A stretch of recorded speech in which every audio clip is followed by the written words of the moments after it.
প্রশিক্ষিত সন্ত্রাসীদের ইরানে প্রবেশ করানো হয়েছে পেজেশকিয়ান। যুক্তরাষ্ট্র ৬৬ সংস্থা থেকে সরে যাওয়ার কারণে বাংলাদেশ কতটা ক্ষতিগ্রস্ত হবে? আবারও মুখোমুখি অবস্থানে যুক্তরাষ্ট্র ও ইরান, পাল্টাপাল্টি হামলার হুমকি। শুনছিলেন সংবাদ শিরোনাম। এবার শুনবেন বিস্তারিত।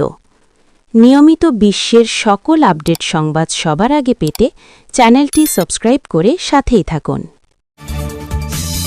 প্রশিক্ষিত সন্ত্রাসীদের ইরানে প্রবেশ করানো হয়েছে পেজেশকিয়ান। ইরানের প্রেসিডেন্ট মাসুদ পেজেশকিয়ান বলেছেন, শত্রুপক্ষ তাদের লক্ষ্য বাস্তবায়নে প্রশিক্ষিত সন্ত্রাসীদের ইরানে প্রবেশ করিয়েছে। তিনি জোর দিয়ে বলেন, দাঙ্গাবাজ ও অরাজকতাকারীরা প্রকৃত প্রতিবাদী জনগণ নয়। রোববার ১১ জানুয়ারি জাতির উদ্দেশ্যে এক টেলিভিশন ভাষণে সাম্প্রতিক পরিস্থিতির প্রতিক্রিয়া জানিয়ে পেজেশকিয়ান বলেন, শত্রু অস্থিরতা আরও বাড়াতে চাইছে এবং সেই লক্ষ্যেই প্রশিক্ষিত সন্ত্রাসীদের ইরানে পাঠানো হয়েছে। তিনি উল্লেখ করেন, সরকারের দায়িত্ব জনগণের সমস্যা সমাধান করা ও তাদের উদ্বেগ দূর করা। একই সঙ্গে অরাজকতাকারীদের দেশকে অস্থির করতে না দেওয়াও সরকারের কর্তব্য। মাসুদ পেজেশকিয়ান ইরানি পরিবারগুলির প্রতি আহ্বান জানান, তারা যেন তাদের সন্তানদের সন্ত্রাসী ও বিশৃঙ্খলাকারীদের উস্কানিতে জড়িয়ে পড়তে না দেন। সাম্প্রতিক দিনগুলোতে ব্যবসায়ী ও দোকানদারদের প্রতিবাদের প্রসঙ্গ তুলে ধরে প্রেসিডেন্ট বলেন, প্রতিবাদী ব্যবসায়ীদের সঙ্গে বৈঠকে তাদের উদ্বেগ শুনে সমঝোতায় পৌঁছানো হয়েছে। পাশাপাশি চেম্বার অব গিল্ডস ও চেম্বার অব কমার্সের প্রতিনিধিরাও সরকারের বৈঠকে অংশ নিয়ে তাদের উদ্বেগ তুলে ধরেছেন। এসব সমাজগোষ্ঠীর সমস্যা সমাধানে গুরুত্বপূর্ণ সিদ্ধান্ত নেওয়া হয়েছে, কারণ সরকার যে কোনোভাবে তাদের সমস্যা সমাধান করতে চায়। পেজেশকিয়ান আরও বলেন, ১২ দিনের যুদ্ধের সময়ও শত্রুপক্ষ দেশকে অরাজকতায় ঠেলে দিতে চেয়েছিল। আজও ইরানি জনগণের শত্রুরা অস্থিরতা বাড়ানো ও হস্তক্ষেপের চেষ্টা করছে। এ লক্ষ্যে তারা দেশের ভেতরে ও বাইরে কতগুলো গোষ্ঠীকে প্রশিক্ষণ দিয়েছে এবং বাইরে থেকে সন্ত্রাসীদের ইরানে প্রবেশ করিয়েছে। তিনি অভিযোগ করেন, তারা মসজিদে আগুন দিয়েছে, বাজারে অগ্নিসংযোগ করেছে, নিরীহ মানুষকে অস্ত্র দিয়ে হত্যা করেছে, মেশিনগানে গুলি চালিয়েছে, আগুন দিয়েছে, এমনকি শিরচ্ছেদও করেছে। ইরানের প্রেসিডেন্ট জোর দিয়ে বলেন, যারা দাঙ্গা করছেন তারা সাধারণ মানুষ নন। কেউ যদি সত্যি এই দেশের অংশ হয় তাহলে এমন আচরণ করতে পারেন না। তিনি বলেন, জনগণ যদি শান্তিপূর্ণভাবে প্রতিবাদ করে তাহলে তাদের কথা শোনা হবে এবং তাদের সমস্যা সমাধান করা হবে। ইরানি কর্মকর্তারা মনে করেন, যুক্তরাষ্ট্র ও ইসরায়েলের এজেন্টরা গোটা দেশে নৈরাজ্য সৃষ্টি করে স্বাভাবিক জীবনযাত্রার প্রভাব ফেলতে চেয়েছিল। ইরানের সর্বোচ্চ জাতীয় নিরাপত্তা পরিষদের সচিব আলী লারিজানি বলেছেন, ইরানে বিদেশি হস্তক্ষেপের পরিবেশ সৃষ্টির লক্ষ্যে যুক্তরাষ্ট্র ও ইহুদিবাদী ইসরায়েল চেষ্টা চালানোর কারণে দেশের সাম্প্রতিক দাঙ্গায় এই দুই শাসক গোষ্ঠীর সরাসরি জড়িত থাকার বিষয়টি সবার সামনে স্পষ্ট হয়ে উঠেছে। যুক্তরাষ্ট্র ৬৬ সংস্থা থেকে সরে যাওয়ার কারণে বাংলাদেশ কতটা ক্ষতিগ্রস্ত হবে? যুক্তরাষ্ট্রের প্রেসিডেন্ট ডোনাল্ড ট্রাম্প জাতিসংঘের বেশ কিছু সংস্থা সহ মোট ৬৬ আন্তর্জাতিক সংস্থা থেকে তার দেশকে প্রত্যাহার করে নেওয়ার ঘোষণা দেওয়ার পর বাংলাদেশের মতো দেশগুলোতে এর সম্ভাব্য প্রভাব নিয়ে এক ধরনের উদ্বেগ তৈরি হয়েছে। কারণ যেসব সংস্থা থেকে যুক্তরাষ্ট্র সরে যাওয়ার ঘোষণা দিয়েছে তার মধ্যে গুরুত্বপূর্ণ জলবায়ু চুক্তি ছাড়াও মানবাধিকার, গণতন্ত্র, লিঙ্গ সমতা ও নারীর ক্ষমতায়নে কাজ করে এমন বৈশ্বিক সহযোগিতা সংস্থাও রয়েছে। বুধবার একটি প্রেসিডেন্সিয়াল স্মারকের মাধ্যমে এসব সংস্থার নাম ঘোষণা করা হয়েছে। এই তালিকায় বৈশ্বিকভাবে বিশেষ গুরুত্বপূর্ণ বলে বিবেচিত জাতিসংঘ জলবায়ু পরিবর্তন ফ্রেমওয়ার্ক কনভেনশন চুক্তি সহ জাতিসংঘেরই ৩১টি সংস্থার নাম আছে। ট্রাম্প ইতিমধ্যেই জাতিসংঘের সাংস্কৃতিক সংস্থা ইউনেস্কো থেকে বেরিয়ে গেছেন এবং জাতিসংঘ মানবাধিকার পরিষদে যুক্তরাষ্ট্রের অংশগ্রহণ বন্ধ করে দিয়েছেন। এর আগে তিনি বিশ্ব স্বাস্থ্য সংস্থা WHO ও প্যারিস জলবায়ু চুক্তি থেকে যুক্তরাষ্ট্রকে সরিয়ে নেওয়ার পরিকল্পনার ঘোষণা করেছিলেন। বিশ্লেষকেরা বলছেন, যুক্তরাষ্ট্র সরে যাবার কারণে বহুপাক্ষিক এসব প্রতিষ্ঠানগুলো দুর্বল হয়ে পড়বে এবং এর ফলে বাণিজ্য, মানবিক, শিক্ষা ও জলবায়ুর মতো বৈশ্বিক ইস্যুগুলোতে বাংলাদেশের মতো দেশগুলো যে আন্তর্জাতিক সংস্থাগুলোর মাধ্যমে যে সুরক্ষা পেত তা মারাত্মকভাবে ক্ষতিগ্রস্ত হবে।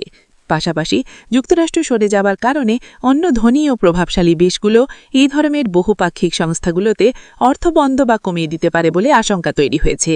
এর আগে গত বছরই জানুয়ারিতে বিদেশে মার্কিন সহায়তা স্থগিত করতে ডোনাল্ড ট্রাম্প একটি নির্বাদী আদেশ জারি করেছিলেন। পরে এর ধারাবাহিকতায় জুলাই মাসে যুক্তরাষ্ট্রের আন্তর্জাতিক সহায়তা সংস্থা USAID বন্ধ ঘোষণা করেছিলেন, যার ফলে বাংলাদেশে সংস্থাটির অর্থায়নে পরিচালিত অনেক প্রকল্পের কাজ বন্ধ হয়ে গিয়েছিল। কোন সংস্থাগুলো থেকে সরছেন ট্রাম্প?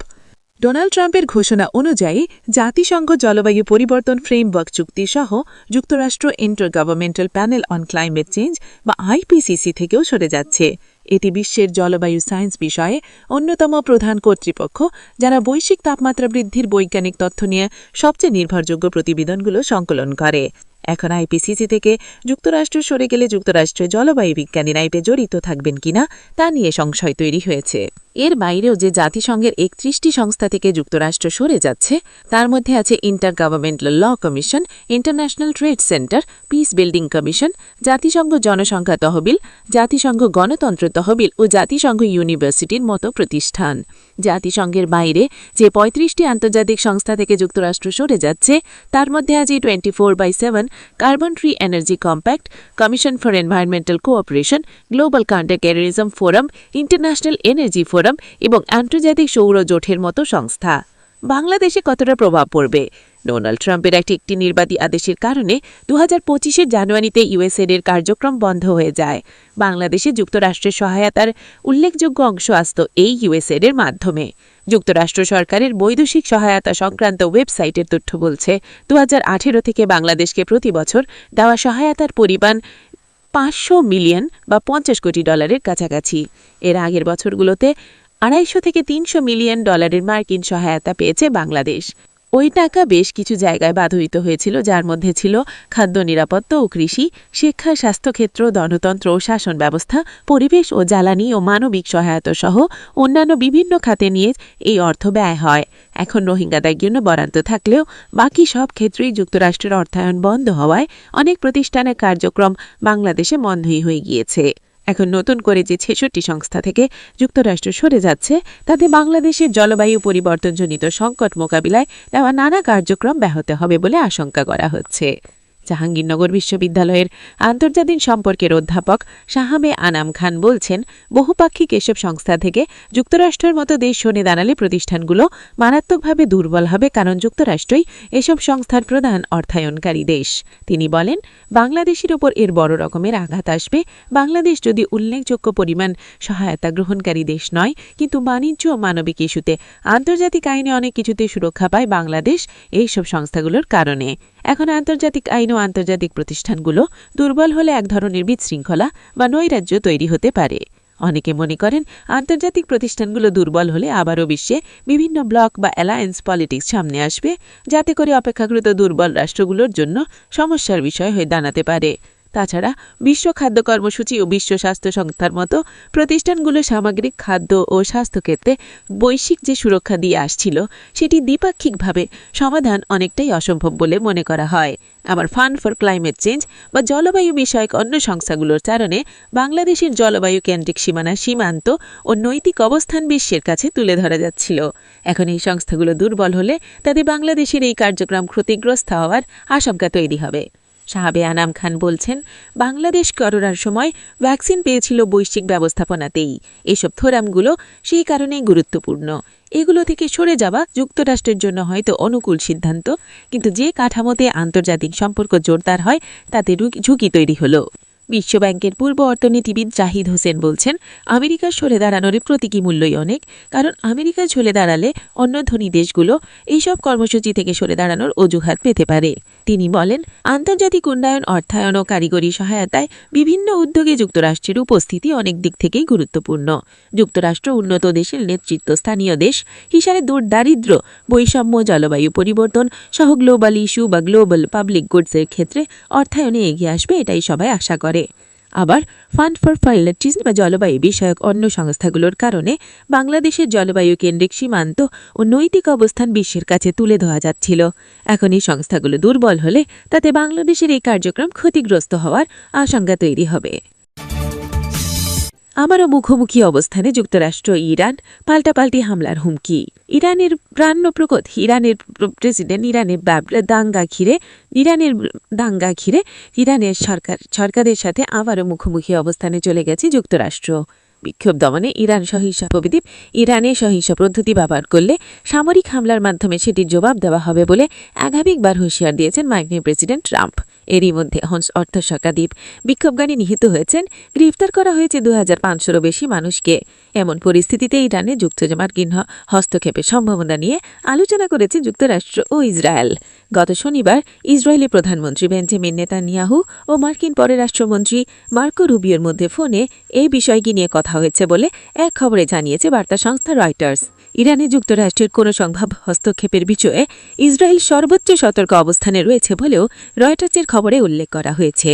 অন্যদিকে মার্কিন হুমকির কড়া সমালোচনা করেছে ইরান। যে কোনো মার্কিন হামলার জবাবে মধ্যপ্রদেশে মার্কিন মেম্বরকিনখভা সামরিক ঘাঁটি এবং ইসরায়েলকে জৈধ লক্ষ্যমাত্রা হিসেবে বিবেচনা করা হবে বলে রবিবার ইরানের পার্লামেন্টকে জানিয়েছেন স্পিকার মোহাম্মদ বাকর খালিবাফ। ইরানের সর্বোচ্চ জাতীয় নিরাপত্তা পরিষদের সচিব আলী লোর হিরানিং বলেছেন, ইরানে বিদেশি হস্তক্ষেপে পরিবেশ সৃষ্টির লক্ষ্যে যুক্তরাষ্ট্র ও ইহুদিবাদী ইসরায়েল চেষ্টা চালানোর কারণে দেশটির সাম্প্রতিক দাঙ্গায় এই দুই শাসক গোষ্ঠী সরাসরি জড়িত থাকার বিষয়টি সমস্যার ন্যায় স্পষ্ট হয়ে উঠেছে। যুক্তরাষ্ট্র ৬৬ সংস্থা থেকে সরে দেওয়ার কারণে বাংলাদেশ কতটা ক্ষতিগ্রস্ত হবে? যুক্তরাষ্ট্রের প্রেসিডেন্ট ডোনাল্ড ট্রাম্প জাতিসংঘের বেশ কিছু সংস্থার সহ মোট ৬৬ আন্তর্জাতিক সংস্থা থেকে তার দেশকে প্রত্যাহার করে নেওয়ার ঘোষণা নেওয়ার পর বাংলাদেশের মতো দেশগুলোতে সম্ভাব্য প্রভাব নিয়ে এক ধরনের উদ্বেগ তৈরি হয়েছে। কারণ যেসব সংস্থা থেকে যুক্তরাষ্ট্র